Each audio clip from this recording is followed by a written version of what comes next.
Hey everybody, so cool stuff to talk about today. So yesterday we had talked about some of the republicanism, federalism, some of these more complicated stuff that was put into the Constitution, and we kind of touched on a little bit how it affects today, even though we're going to go more into how that stuff affects our daily life as we get further into this course. Today, I want to talk about some specific stuff that gets put into the Constitution that fundamentally affects our lives and has shaped our culture and our society since the creation of the Constitution. All right, so let's go ahead and get started here. Rights and the amendments. So as we have, I've told you this story, and this story is fantastic. You can't tell it enough. That when the founding fathers got together at the Constitutional Convention, they created this Constitution. They thought it was the greatest thing since sliced bread. Tons of people liked it. They called themselves Federalists. And as soon as they got done writing it in Philadelphia, they ran out to the streets and they're like, everybody, look at this fantastic document that we have. And the people collectively looked at them and said, nah. And they're like, but wow, we have checks and balances, 3 branches of government, stuff that we had talked about yesterday.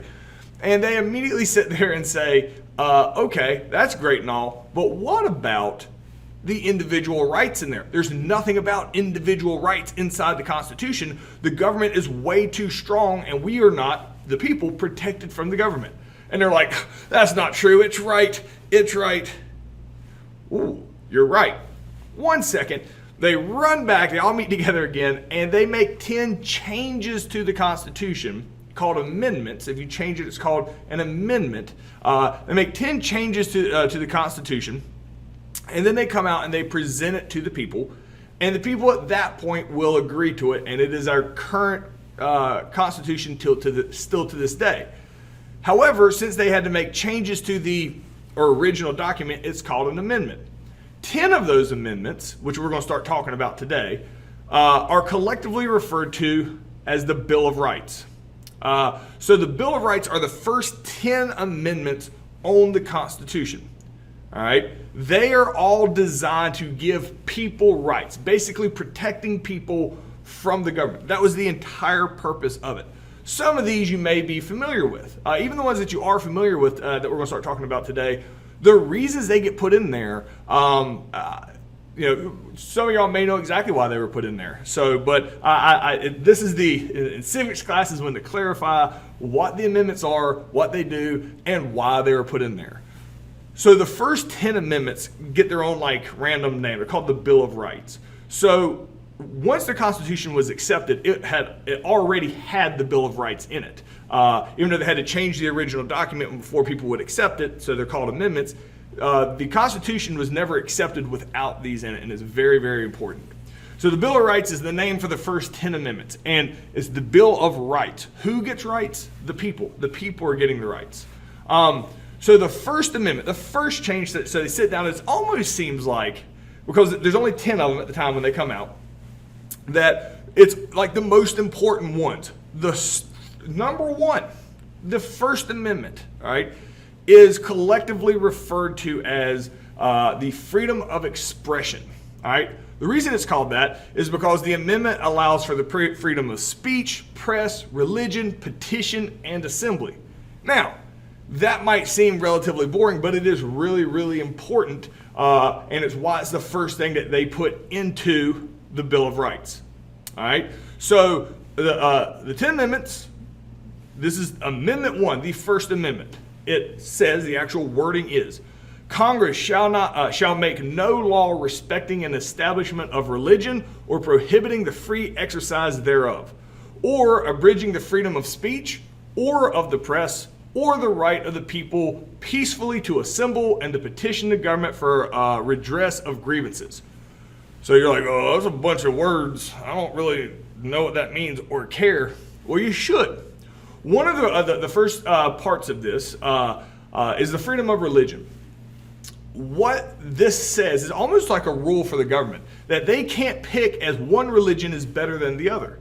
A big reason for that is the fact that the Protestant Reformation is one of the reasons people came to the New World. That there is all this religious tension in Europe. So in America, they're like, you know what? Our government's not going to have like an official religion. Like you can have whatever religion that you want. You can be, Jewish, Protestant, Catholic, Muslim. You can be whatever religion you want in the United States. And that's like one of the first things they put out there.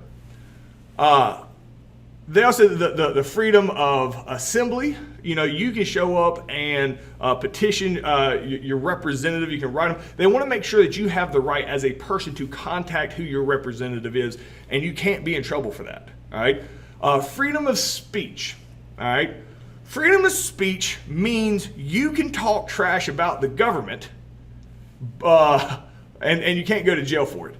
Freedom of speech does not mean you can just cuss out your parents, and there's not stipulations for that. I think that's really important to point out here early on.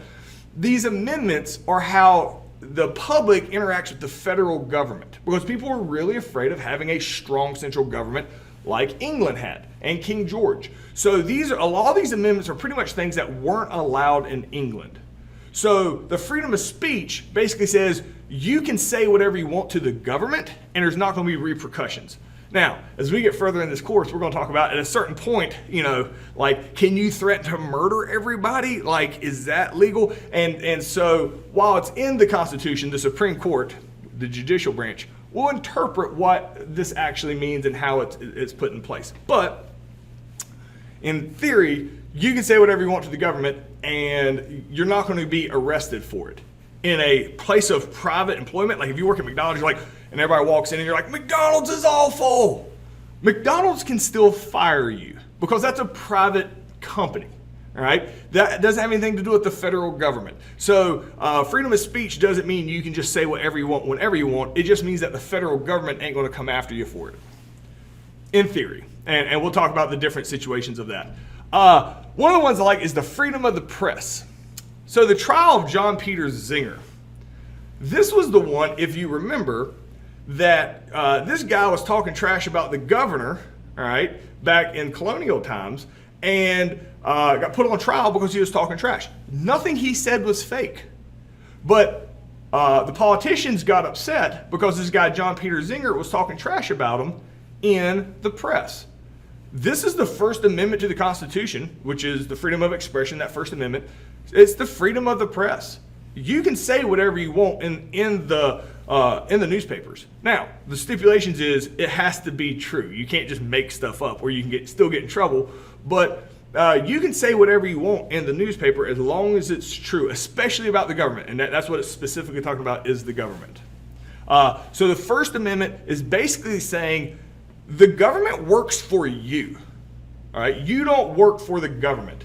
So you can basically be critical of the government because the government's supposed to be of the people, by the people. So if you're talking trash about the government, we're just talking trash about ourselves. Like that is the ideology that goes into this. So that's the First Amendment. It's the big one.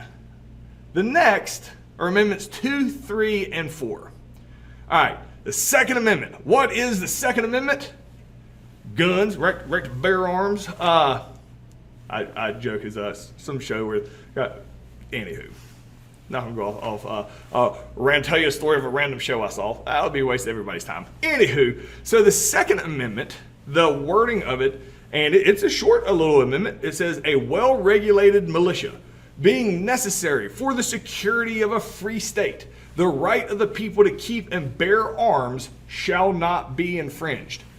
So, this is a unique one, present day. This is clear. I mean, it's not super up for debate as far as the wording is here. It can still be interpreted different ways because obviously it's allowing citizens to have guns. All right? I mean, it's clearly what it's doing. The debate ends up being, well, the guns when it was written versus the guns of today. So we're one of the few countries on earth that just allow people to have guns. You can go to Walmart and buy your groceries, get a spare tire for your car, and a shotgun. There's very few places on earth that have as many guns per capita as America does. We have lots and lots of guns. And the reason that is because of the Second Amendment. We have the most gun deaths. Maybe not per capita, but overall, we have the most gun deaths on Earth. So a lot of people are upset about how many guns are in society. And it's a common flashpoint argument today over the Second Amendment says you can have guns, and then people are like, well, but they're dangerous. What can we do? So I'm not going to get into that because that's all, It's like arguing who's better, Duke or Carolina. People usually feel very strongly one way or other. All right, and they make solid points on both sides. Let's talk about why this is the Second Amendment. There's not very many people's governments that's like the second most important thing they talk about is give them guns. The reason it is because of this situation right here that had just happened about 15 years before the Second Amendment got written. The Lexington Concord battles, the shot heard around the world, that led to the Revolutionary War. The reason people at Lexington Concord were upset is because the redcoats, the British soldiers, were coming into their towns. You know what they're coming in their towns to take? Guns. You know why the redcoats were coming in to take their guns? The reason they're coming in to take their guns is because they didn't want the people to stand up to the government, the British. So, knowing that, the Founding Fathers created this Second Amendment in the Constitution. It's not designed for deer hunting. This is not why they said it's not for recreational use. They refer to it as a militia, which are the people. It literally is in the Constitution for the purpose of the American people to be able to bow up to the American government. All right? It's not... So it's as intense as you can imagine it would be. It is a check and balance on the government. But you let all the people have guns, the people aren't going to get pushed around by the government if all the people have guns. So that's why it's very hard to take out of the Constitution or to change it, which we'll talk about that later on about how difficult that is to do with any amendments, even unpopular ones. But the Second Amendment is designed to give the people the power to fight against the government. Like, you can create your own militia to fight against the government. Not that you wouldn't be in trouble, but it's they can't take all your guns and prevent your ability from fighting back against the government. So, that's why there's so many arguments over, you can't have, a machine gun or an Apache helicopter or a tank. You can't have all this other stuff. And then the response is, wait a minute. Why not? Why can't I have a Predator drone at my house? If my whole point is to be able to be equal with the United States military, with the people, why can't I have the same stuff as the government? So that is why the Second Amendment is a very unique amendment and is there for a very specific reason. And again, present day, you're getting a lot of the controversy over, we have so many gun deaths. So many awful things happen with guns. So you're like, okay, guns are bad. But our entire Constitution, in large part, at least when it was written, what keeps it solid is the fact that people are allowed to have guns and can stand up to an unjust government if need be. That's kind of the logic of the Second Amendment. Not saying that people are going to stand up to the Second Amendment, stand up to the government, and not have ridiculous consequences. But anywho, we'll get more into the ins and outs of the way amendments have been interpreted as we get further in this course. So the question here is, what event had happened leading to the Revolutionary War that had caused the creators of the Constitution to add the Second Amendment in? Why did they feel it was important? And so that's what we had been talking about. You go ahead and pause me. I'm very pausable. Pause me here, answer this in complete sentences, and then unpause me, and we'll move on. So the Third Amendment. Now, we go from the, freedom of speech, guns, to the Third Amendment. You're like, well, what's this one? And the Third Amendment is, no soldier shall, in the time of peace, be quartered in any house without the consent of the owner, nor in any time of war, but in a manner to be prescribed by law. And you're like, what? This is literally saying that you, as a private citizen, never have to, against your will, house an American soldier at your house. And you're like, so we went from freedom of speech, guns, you don't have to house soldiers? Absolutely. Because when this was written, it was a very, very touchy thing in society.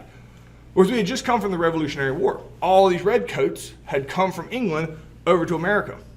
There was no barracks for them. You know where these soldiers had to stay? In the houses of colonists. And the colonists probably either didn't want to have anything to do with it or didn't like the redcoats. But they had to house, and a lot of times what they felt like were enemy soldiers. So that whole mentality had really irked a lot of people. So we put it in our Constitution. It's never really been a thing that's ever come up in our society to like challenge that. But for it to be the third thing that they talk about, it was very fresh on people's minds that you're not supposed to bring people in against your will with the military. So this is why you have, like, this is a famous picture here of this woman and what it supposedly looked like of being forced to, have these awful redcoats in there that would just, you can see the place is like trashed, and she's trying to protect her family and how awful these people are. And then you got this little symbol like that's that little arrow, I guess it's supposed to be a house with a slash to it, that American citizens are not required to house and clothe soldiers. Because in the Revolutionary War, not only did you have to house them and clothe these soldiers and take care of them, if you only had like one bed in your house, you had to give up your bed so they could have the bed. Like they had to be like, like the head of the household kind of thing. And man, it really irked a lot of people. So the Third Amendment to the Constitution is that you don't have to do this anymore. And again, it's never been a thing. Nobody's ever like tried to do that, but it's interesting. Now, the Fourth Amendment. The Fourth Amendment seems very straightforward, and it's actually one of the ones that is the most commonly questioned today over are we breaking it or not. Because as we talked about John Locke and Rousseau and Montesquieu, a lot of the ideas are, so you're in a society, you're a citizen. This class is called civics. You're in a society. How does a society work? Well, the general idea is you give up some things that you want to get more stuff that you want. All right, so it's like a compromise thing. The Fourth Amendment seems very straightforward, and let me read it to you. It says, the rights of the people to be secure in their persons, houses, papers, and effects against unreasonable searches and seizures shall not be violated, and no warrants issued but upon probable cause, supported by oath or affirmation, and particularly describing the place to be searched and the persons and things to be seized. So, you're like, okay, again, a lot of words there, Mr. Wagstaff. So, it's talking about a search warrant. So, on the base level, search warrant. The police can't just go to your house and wreck everything. They have to have a search warrant. They have to say, hey, we're going to this guy's house. We think he has this thing that's illegal, and here's why we believe it. And a judge looks at it and says, okay, I think that could be a thing, so we're going to sign off on it. They show up, they have to show you the search warrant, and then they search your house. That is how it's supposed to work, and it does most of the time, because on the Fourth Amendment, they can't just bum rush into your house and do whatever they want. Well, we're going to talk about quite a bit in different situations as we get further in this course, how sometimes that's doesn't go according to plan. I'll give you an example. So, like New York City had this stop and frisk situation, where anybody that looked on the street like they could be dangerous could be stopped and they could be frisked to see if they were dangerous. Now, Fourth Amendment says you have a right to security of yourself, of your person, which is you, without a warrant. So, is that illegal for them to search you? What about getting caught at so say somebody has been drinking and driving, and they're driving down the street, and they get stopped at a checkpoint, and they get caught for drinking because they were just giving everybody a breathalyzer. Well, does that fall under the Fourth Amendment because they didn't have a search warrant for it? They're just out looking for people. I'm not saying it is or is it. Like these are questions that come up now of how does it apply to society. So if the Fourth Amendment says they have to have a written search warrant to get you in trouble, yet there's still these things in society that are skirting it, it just goes to show that there is a lot of gray area in implementing these amendments of things that you can or can't do. And we're going to talk, again, as we get further in this course, specific court cases that really make a huge difference in society of how things work and the interpretation of different of ones of these amendments that go to courts, like unique situations, and they're like, okay, is this what the founding fathers meant? All right, because they have to take these ideas, like the Bill of Rights in general, the First, Second, Third, Fourth Amendment here, and they have to merge it together to kind of fit in our current society today. And it's not always an easy fit. So the group, as we'll get there later in this unit actually, that is going to decide whether that's cool or not is the judicial branch, which is one part of the federal government. So the question here is, explain what had happened with the Quartering Act that motivated the founders to create the Third and Fourth Amendments. So, as we talked about the Quartering Act with the Third Amendment, people didn't want to have to house their own, the soldiers. That they thought that was completely uncool. What was also happening is with tax collectors, they would search people's houses without warrants to try to get money from them. All right, and also like the guns, they would just go into people's houses, the British would, and take whatever they wanted and try to get the people they didn't like in trouble, without a search warrant, without any laws that were there for that. So that was why these are the very first things that get put into the Constitution when they sit down to create these, because they almost go in order of importance in their mind. You got the freedom of press and speech. You can say whatever you want, because King George wouldn't even listen to the Olive Branch petition, would tear up the letters that the founding fathers sent to him because they were beneath him. That led to the Revolutionary War. So, and then the Second Amendment, guns, that you're allowed to have guns, that was the thing that the British tried to take from the colonists. And then the third and fourth is the Quartering Act and the way they were treated by the government. Very, very important amendments here. Okay, so answer that in complete sentences. That's as far as we're going to get today. We're going to pick up tomorrow and start talking more about the Bill of Rights up through 10, and they're really cool. All right, that's all I got for you guys today.